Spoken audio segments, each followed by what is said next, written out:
Module 6, Genetic Analysis and Study Design. Genetic analysis seeks to relate variation in the human genome to traits or outcomes in order to identify genes or pathways that determine physiologic function and pathophysiology.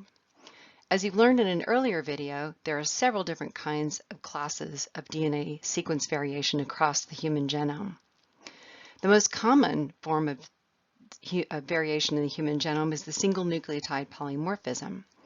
There are places in the genome where one nucleotide is substituted for another. Because their frequency is greater than 1% in the population, they're called polymorphisms rather than mutations. The next type of variation is called an insertion-deletion.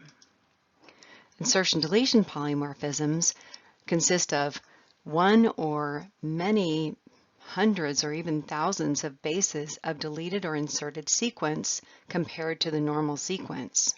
They're found all over the genome, and they are also used in many types of genetic analyses. And copy number variants are repeated sequences of DNA from 2 to many numbers of nucleotides. As you learned in a previous module, short tandem sequences, or STRs, range in size from 2 to 9 base pairs, and variable number tandem repeats, or VNTRs, range in size from 10 to 100 base pairs.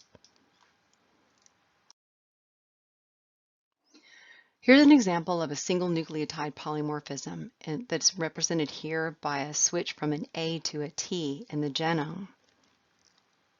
A location in the genome is called a locus, and multiple locations are called loci. So just a little bit of nomenclature for you.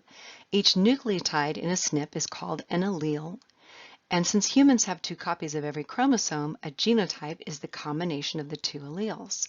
In this case, the alleles are A and T, and the person can have either the AA, AT, or TT genotype for this SNP. The human genome is estimated to contain about 21,000 genes, and as I mentioned earlier, the most common form of variation in the human genome are SNPs. 36% of SNPs are found within genes, while 64% of SNPs are found outside gene regions or between genes. Of the SNPs in genes, 96% of those are found in introns, so almost all of them are not in the coding sequence, but as we know now, they could be in regulatory sequences. A to G or C to D to T transitions are the most common types of variants, about 33% for each of these, and other classes of variation like transversions are approximately equally distributed. This is an example of an insertion-deletion variant. In this case, an ATC is inserted or deleted from the wild-type sequence. In this case, when the variant consists of an insertion and deletion, the alleles are called I and D, and so that can represent, as in this case, 3 nucleotides, or it could represent 1 nucleotide or several hundred nucleotides, and the presence or absence of those nucleotides would be indicated as either an insertion or deletion I or D, and the possible genotypes here are analyzed similar to the way a SNP is analyzed, because there are 3 possible genotypes for any given insertion-deletion, and the genotypes are II, ID, or DD. Note that insertion-deletion sequences can be very large. This is an example of a copy number variant, and in this case, the repeated sequence is GTC. So when the variant consists of repeated sequence, the alleles are often denoted by the number of repeats. In this case, the alleles would be 4. There are 4 GTC repeats in the top sequence, and 5. There are 5 GTC repeats in the bottom sequence, and the genotype would be considered 4-5. In the case of copy number variants, there's often more than just 2 alleles, just just two forms of the gene, because these are highly variable across the genome. And I may have a 4 or 5, but you may have a 6, 9, and somebody else may have a 10, 12, depending upon how variable the particular site is. And these have actually been really, really useful for doing DNA fingerprinting when people are trying to identify, for example, people at a crime scene, because they're so variable in the genome in terms of numbers of repeats.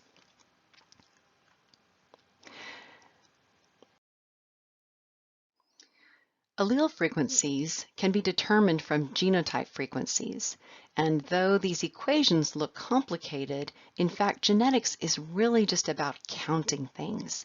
So in this example, there are two alleles, big A and big B, and here's some counts of the frequencies of observations. This is just fake data of some people in the population that have these particular genotypes. It's easy for me to determine the frequency of the genotype by simply taking the count of the genotype and dividing it by the total number of genotypes. And it's actually really easy for me to figure out allele frequencies as well by simply counting up the number of alleles and dividing them by the total number of alleles. So the total number of alleles is going to be twice the total number of genotypes because each genotype has two alleles.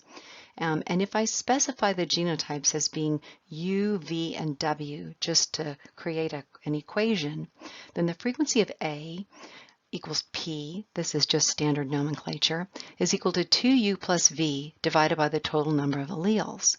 And the frequency of the big B, equal to Q, is equal to V plus 2 times W divided by the total number of alleles.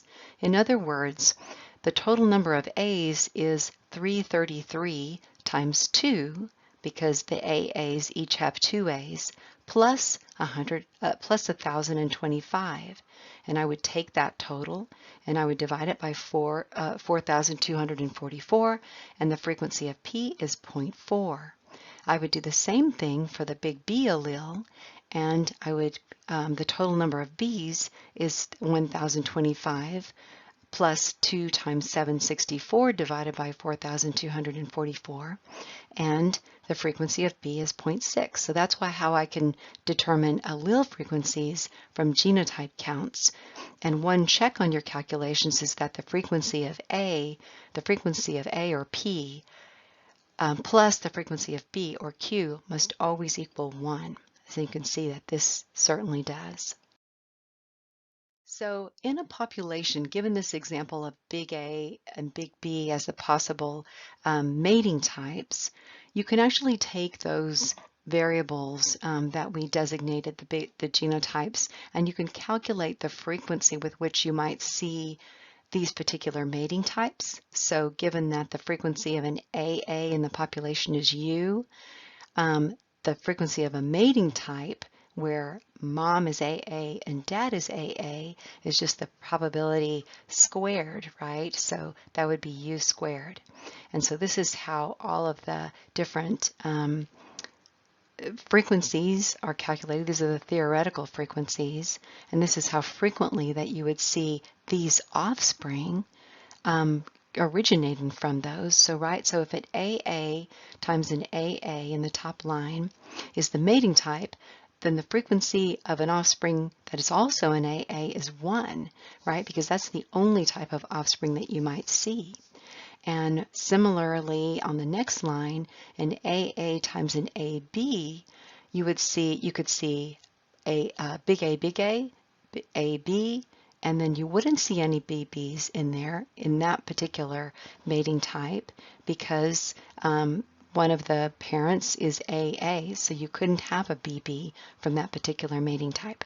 So not to belabor this too much, but basically to show that you can derive the expectations of the frequencies of seeing particular offspring from a set of mating types as P squared plus 2PQ plus Q squared. It is called the Hardy-Weinberg equilibrium principle.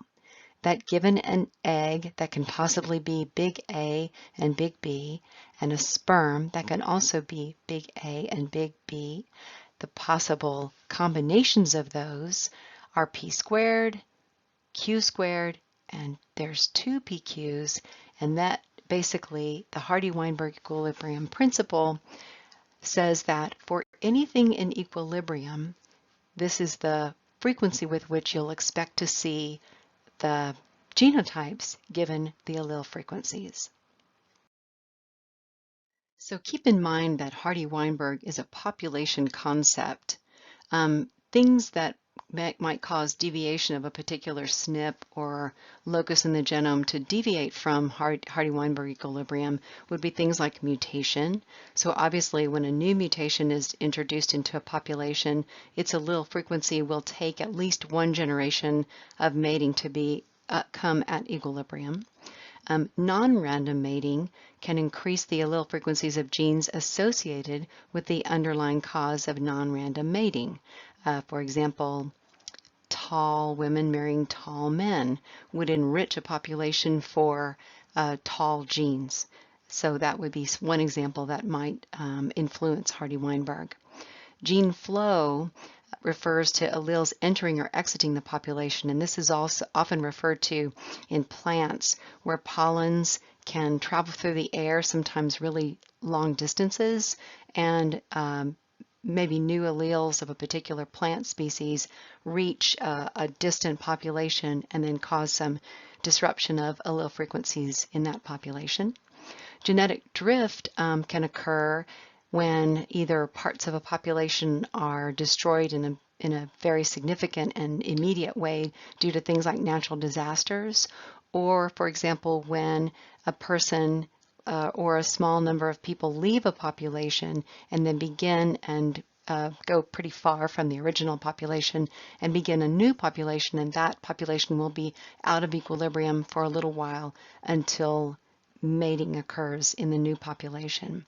And then of course natural selection is going to change the frequency of alleles that encode the selected trait. In this case for the giraffes, the tall necks are selected for because only the giraffes with the tall necks can reach the high plants. So moving on to designing a genetic study. So the following must be determined. Just like any study, you need to develop a hypothesis or a research question. You need to create a study design or utilize a study design. You need to identify subjects and samples and define them really well. You need to choose a gene or genes in the case of candidate gene studies, and we'll talk about that in a little bit. And you need to choose the appropriate statistical analysis. In formulating a hypothesis for a genetic study, one of the most obvious things to hypothesize is that the trait is heritable. Heritability is the proportion of phenotypic variance in a trait that is accounted for by genetic variation. And this very simple equation off to the right, h squared is how heritability is written, is simply the variance attributable to genes over the variance of the total phenotype. So it's a pretty straightforward concept. Heritability can be estimated in families by comparing the correlations between family members of known relationships to the variation observed in the cohort as a whole.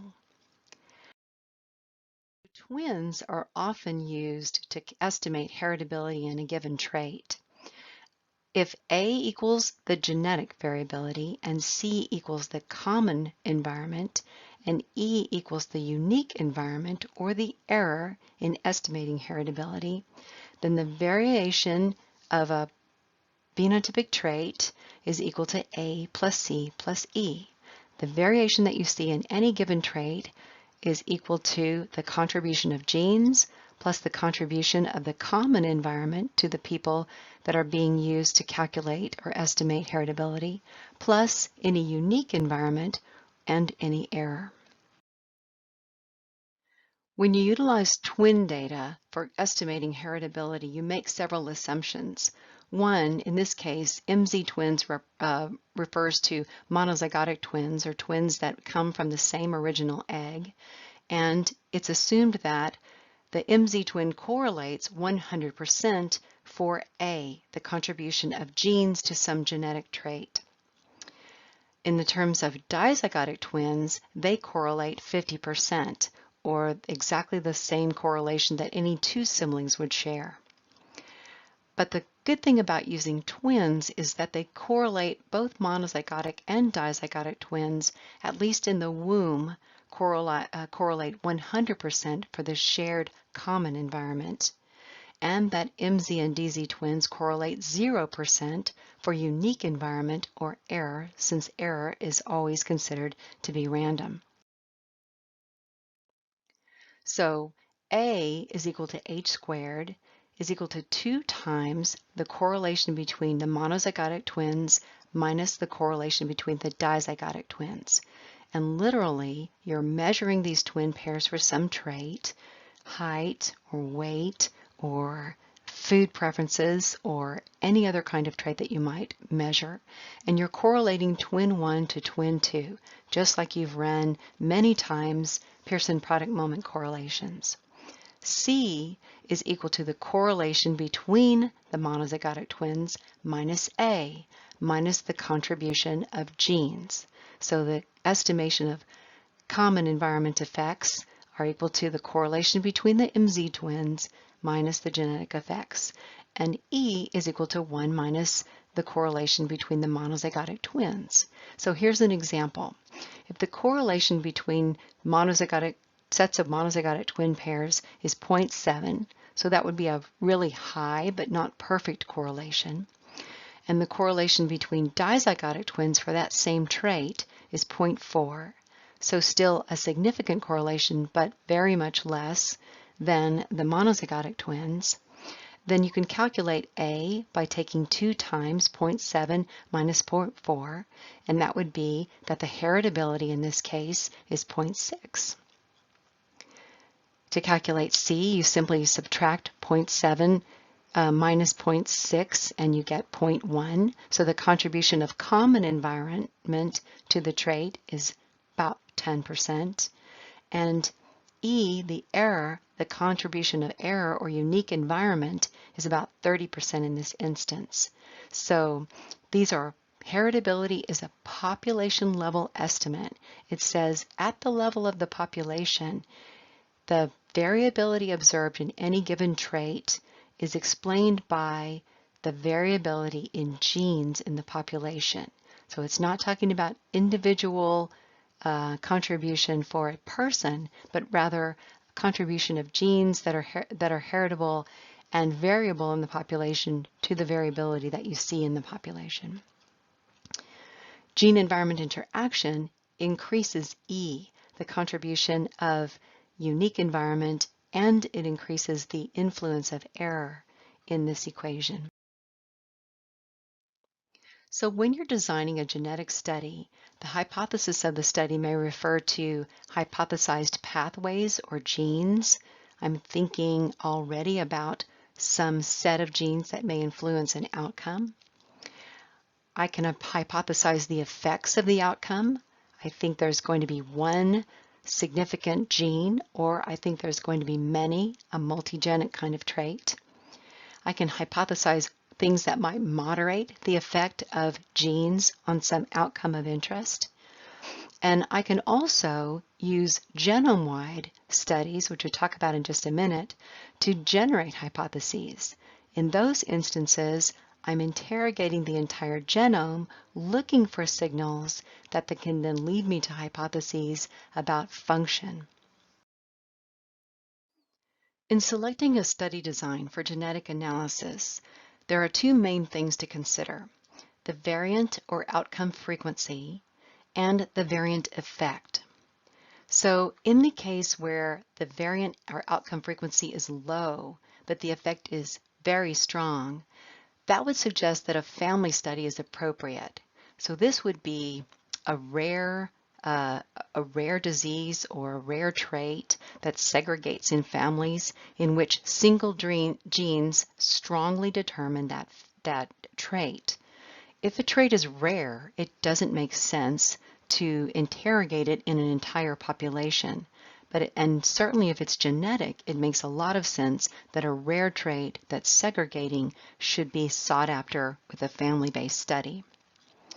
If the variant or outcome frequency is high, but the effect of any given gene is low, a case control study might be appropriate. And this is often used for things like cancer and control, or obese and non-obese, where it's expected that any single gene may have a small effect, but collectively they may have a large effect, but we can find lots of cases and lots of controls due to the frequency of the outcome. If both variant and effects are small, the best approach might be something functional. For example, if I want to understand how a tissue changes as a disease process progresses, I may take that tissue and look at gene expression in the tissue in order to identify genes that are changing in different tissues, diseased and non-diseased, for example. And for a long time, it was thought that there was no way to find genes, or there weren't any genes there that had strong effects and in which the outcomes were also frequent. And that was thought for a really long time, but what we didn't know was that we didn't have powerful enough tools to actually detect those things. We hadn't done genome-wide association studies yet. And so now we can do some more intense interrogation of the DNA sequence in our genome, and cohorts of people have actually been really useful for identifying those effects. When selecting the study design and subjects to be in your genetic study, we have already said that family studies are really good for extreme rare diseases that are strongly Mendelian. So the better you can track the segregation of the trait or disease through the family, the more powerful those family studies are. We already talked about the advantages of monozygotic and dizygotic twins in that they share, in large part, especially the younger they are, a common environment. Adoption studies are great for differentiating familial from genetic effects. And pedigree studies simply refers to, of course, all of these are might involve a pedigree, but pedigree studies, especially the larger the pedigree, might be needed to really understand the segregation patterns of a particular disease or trait. Case control studies are really good for multigenic traits and diseases with moderate to high frequency, and cohort studies are also really good for common traits and diseases with multigenic underpinnings.